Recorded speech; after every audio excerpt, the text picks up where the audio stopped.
Oke, Assalamualaikum warahmatullahi wabarakatuh. Perkenalkan, nama saya Robin Akbar. Saya dari Universitas Cibur Asia, Teknik Informatika. Di sini saya akan presentasi untuk mata kuliah Data Science, di mana di sini menjelaskan tentang metode clustering, partitioning clustering. Apa itu metode partitioning clustering? Partitioning cluster adalah salah satu metode analisis analisis data yang populer dalam dunia machine learning dan data mining. Tujuan utama dari metode ini adalah untuk mengelompokkan objek atau data ke dalam kelompok atau cluster yang berbeda berdasarkan kemiripan atau kedekatan tertentu antara objek-objek tersebut. Metode partitioning clustering bekerja dengan memisahkan data menjadi beberapa kelompok eksklusif. Setiap kelompok memiliki ciri-ciri atau atribut yang serupa di antara anggotanya, sementara anggota dari kelompok yang berbeda memiliki perbedaan yang signifikan. Salah satu algoritma partitioning clustering yang populer adalah algoritma K-means. Dalam algoritma K-means, jumlah kelompok atau cluster yang diinginkan biasanya dilambangkan dengan K. Harus ditentukan sebelumnya. Algoritma ini kemudian mencari pusat kelompok atau centroids berdasarkan data dan mengelompokkan setiap objek dalam kelompok yang memiliki terdekat. Penjelasan algoritma K-means. Algoritma K-means adalah salah satu algoritma pembelajaran tanpa pengawasan stable learning yang digunakan untuk mengelompokkan data ke dalam K kelompok atau cluster berdasarkan kesamaan fitur. Tujuan dari algoritma K-means adalah meminimalkan varian atau jarak antara titik data dan pusat cluster atau centroid di dalam cluster yang bersangkutan. Berikut adalah penjelasan detail dan langkah-langkah algoritma K-means. Yang pertama adalah inisialisasi centroid. Memilih secara acak K titik data sebagai centroid awal untuk masing-masing cluster. Centroid merupakan titik pusat dari setiap cluster. Yang kedua, pengelompokan data. Setiap titik data dikelompokkan ke dalam cluster yang memiliki centroid terdekat berdasarkan jarak Euclidean atau jarak geometris atau metrik lainnya. Yang ketiga, perbaris centroid adalah setelah data dikelompokkan dalam cluster, perbarui posisi centroid baru dengan menghitung rata-rata dari seluruh titik data yang termasuk dalam cluster tersebut. Yang ketiga adalah ulangi langkah 2 dan 3. Lakukan pengelompokan data dan pembaruan centroid berulang-ulang hingga kondisi berhenti terpenuhi. Kondisi berhenti dapat berupa mencapai jumlah iterasi maksimum atau beban centroid yang kecil atau konvergensi. Yang terakhir, hasil akhir adalah setelah iterasi selesai, algoritma K-means menghasilkan K centroid final dan pengelompokan data yang stabil dalam K cluster. Contoh algoritma K-means. Before K-means seperti ini, acak dan tidak teratur. Setelah menggunakan algoritma K-means adalah teratur, dikelompokkan dengan atribut tertentu, misalnya merah, biru, hijau. Seperti itu. Kelebihan algoritma K-means adalah sederhana dan efisien dalam implementasi. Kedua, efektif untuk data dengan jumlah dimensi yang besar. Ketiga, sangat baik dalam mengelompokkan data yang terpisah dengan jelas. Ukuran algoritma K-means hasilnya sangat gantung pada inisialisasi centroid awal. Kedua, rentan terhadap outliers, sehingga outlier dapat mempengaruhi pembentukan cluster. Yang ketiga, hanya cocok untuk data yang berbentuk bola dan berbentuk teratur. Jika cluster tidak berbentuk bola atau memiliki ukuran yang berbeda, K-means mungkin tidak menghasilkan hasil yang optimal. Yang kedua adalah implementasi metode classification decision tree. Apa itu decision tree? Decision tree adalah pohon keputusan, salah satu algoritma pembelajaran machine learning digunakan untuk melakukan tugas klasifikasi dan regresi. Tujuan utama dari decision tree adalah memisahkan data ke dalam kelompok-kelompok yang berbeda berdasarkan serangkaian aturan keputusan yang sederhana sehingga menghasilkan model yang mudah diinterpretasi dan dipahami oleh manusia. Di sini saya akan membahas implementasi metode decision tree pada jurnal yang sudah saya cantumkan linknya. Dan jurnalnya, hasil analisisnya sebagai berikut.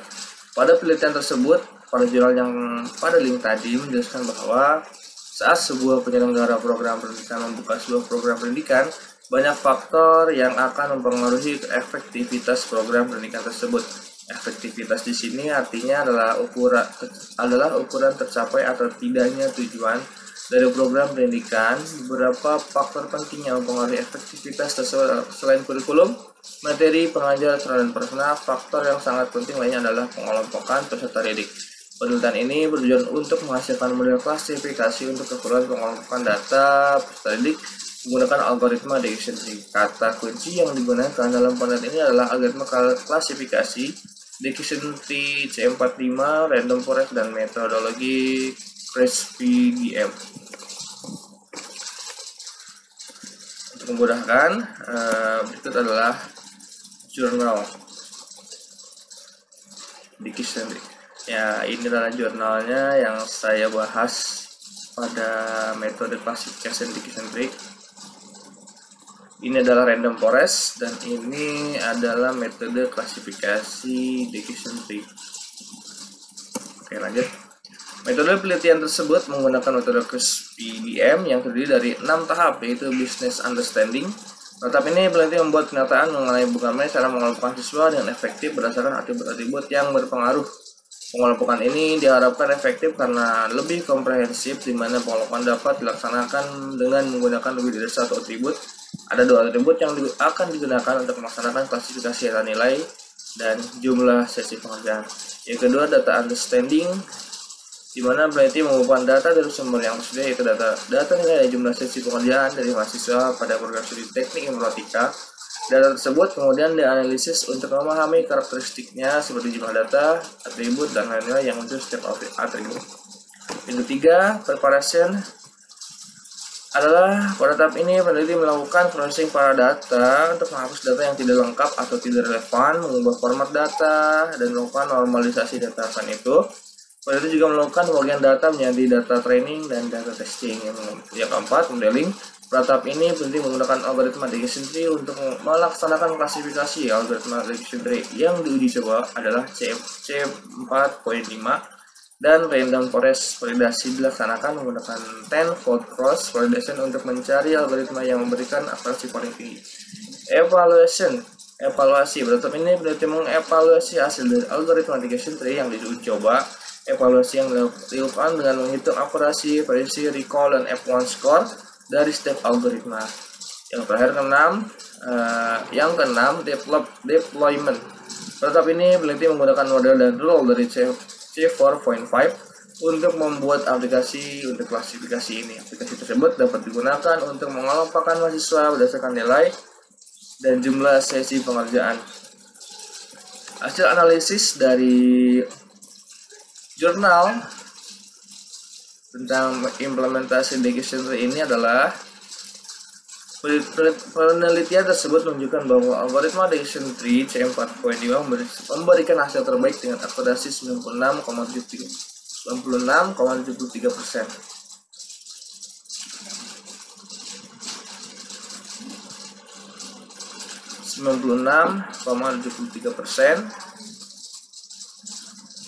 Selain itu, prediksi recall dan F1 score algoritma tersebut juga cukup tinggi. Hal ini menunjukkan bahwa model klasifikasi yang dihasilkan dapat digunakan untuk mengelompokkan siswa dengan efektif berdasarkan atribut-atribut yang berpengaruh, yaitu nilai dan jumlah sesi pengerjaan.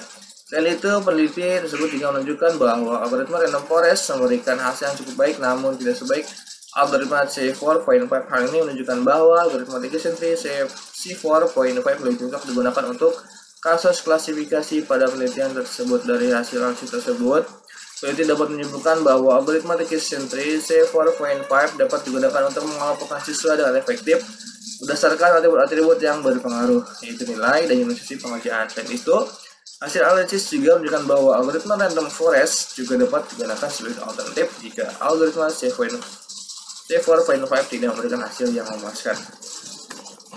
Berikut adalah contoh algoritma Decision Tree C4.5 berbentuk pohon.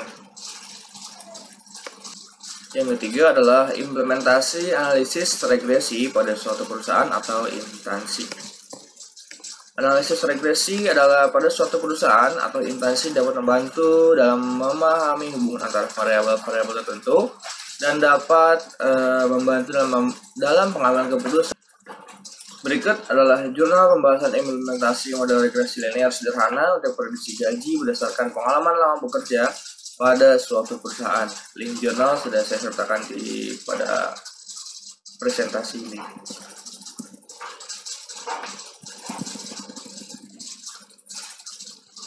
Ini adalah jurnal yang saya bahas tentang implementasi analisis regresi pada perusahaan atau instansi. Pendahuluan, penelitian ini menjelaskan bahwa salah satu masalah yang dihadapi oleh bagaimana perusahaan mengetahui gaji yang akan dikeluarkan berdasarkan lama bekerja. Oleh karena itu, penelitian ini mengusulkan penggunaan metode perhitungan regresi sederhana untuk mengetahui pengaruh dari beberapa variabel bebas terhadap variabel terikat. Tujuan dari pengembangan sistem ini adalah memberikan bantuan dalam memberikan prediksi kisaran gaji yang akan ditentukan berdasarkan berapa lama karyawan tersebut bekerja. Penelitian ini juga menjelaskan bahwa penelitian ini merupakan jenis penelitian deskriptif kualitatif yang menggunakan regresi linear sederhana dengan menggunakan bahasa Python. Penelitian deskriptif ini adalah penelitian yang memberikan atau menggambarkan suatu keadaan atau fenomena yang ada dengan menggunakan proses ilmiah untuk menjawab permasalahan dunia nyata. Analisis data dilakukan secara kualitatif, termasuk mencari permasalahan yang lebih mendalam tentang suatu fenomena, fakta atau peristiwa, fakta, masalah, gejala, dan peristiwa hanya dapat dipahami oleh peneliti bila mati dan tidak dibatasi oleh ide-ide yang dangkal. Oleh karena itu, peneliti deskriptif kualitatif sering digunakan untuk menganalisis peristiwa, fenomena, atau situasi sosial. Metode penelitian pada jurnal tersebut menggunakan metode deskriptif kualitatif dengan teknik analisis regresi linear sederhana dalam bahasa pemrograman Python. Berikut adalah penjelasan detail mengenai metode yang digunakan dalam penelitian ini. Yang pertama adalah jenis penelitian. Selain ini menggunakan jenis penelitian deskriptif kualitatif. Penelitian deskriptif adalah penelitian yang memberikan atau menggambarkan suatu keadaan atau fenomena yang ada dengan menggunakan proses ilmiah untuk menjawab permasalahan dunia nyata. Analisis ini dilakukan secara kualitatif, termasuk mencari permasalahan yang lebih mendalam tentang suatu fenomena, fakta, atau peristiwa. Yang kedua, variabel penelitian. Variabel independen dalam penelitian ini adalah gaji dan masa kerja, sedangkan variabel independen adalah kinerja karyawan. Metode yang ketiga adalah metode pengumpulan data. Metode pengumpulan data yang digunakan dalam penelitian ini adalah metode angket atau kuesioner. Responden yang diambil dalam penelitian ini adalah karyawan dari perusahaan yang menjadi objek penelitian. Yang keempat, validasi instrumen. Dilakukan dengan menggunakan pendapat korelasi produk momen. Hal ini dilakukan untuk memastikan bahwa instrumen yang digunakan dalam penelitian ini valid dan dapat diandalkan. Yang kelima, teknik analisis data. Teknik analisis data yang digunakan dalam penelitian ini adalah analisis regresi linear sederhana dalam bahasa pemrograman Python. Analisis ini dilakukan untuk mengetahui pengaruh variabel bebas, gaji, dan masa kerja terhadap variabel terikat, kinerja karyawan. Yang keenam, hasil penelitian. Hasil penelitian menunjukkan adanya pengaruh positif dan signifikan antara gaji dan masa kerja terhadap kinerja karyawan. Kesimpulan yang dapat diambil adalah variabel bebas dapat digunakan sebagai prediktor variabel terikat. Artinya, semakin besar gaji dan semakin lama masa kerja, maka kinerja karyawan akan semakin baik. Hasil analisis pada penelitian ini menunjukkan adanya pengaruh positif dan signifikan tentang gaji dan masa kerja terhadap kinerja karyawan. Hal ini dapat dilihat dari hasil analisis regresi linear sederhana yang dilakukan menggunakan bahasa pemrograman Python. Analisis ini dilakukan untuk mengetahui pengaruh variabel bebas di masa kerja terhadap variabel terikat kinerja karyawan. Dalam penelitian ini, variabel independen berupa gaji dan masa kerja, sedangkan variabel dependen adalah kinerja karyawan. Hasil analisis menunjukkan bahwa semakin besar gaji dan semakin lama masa kerja, maka kinerja karyawan akan semakin baik. Hal ini dapat dijadikan prediktor kinerja karyawan dalam perusahaan. Kesimpulan yang dapat diambil dari analisis ini adalah variabel bebas kinerja masa kerja dapat digunakan sebagai prediktor variabel terikat kinerja karyawan. Karena itu, perusahaan dapat mempertimbangkan untuk memberikan gaji yang lebih besar dan memberikan kesempatan untuk karyawan bekerja lebih lama di perusahaan agar kinerja karyawan semakin baik. Ya, di sini adalah contoh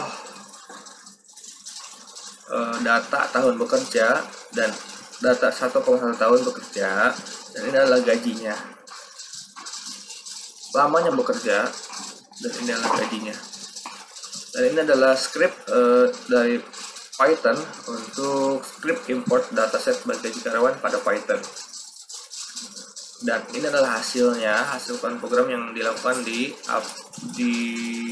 dengan script Python di atas ini. Dan pengujian, ini script pengujian untuk menghasilkan grafik tentang kenaikan gaji berdasarkan lamanya bekerja. Ini adalah script Python yang dilakukan. Script pengujian model regresi linear, dan ini adalah grafik berisi gaji berdasarkan lamanya bekerja. Lalu ini adalah hasil Y-pre dan Y-test. Dan ini adalah script analisis static model regresi pada Python. Dan ini adalah hasil regresi training set yang tadi dilakukan pada Python, mengalami grafik kenaikan.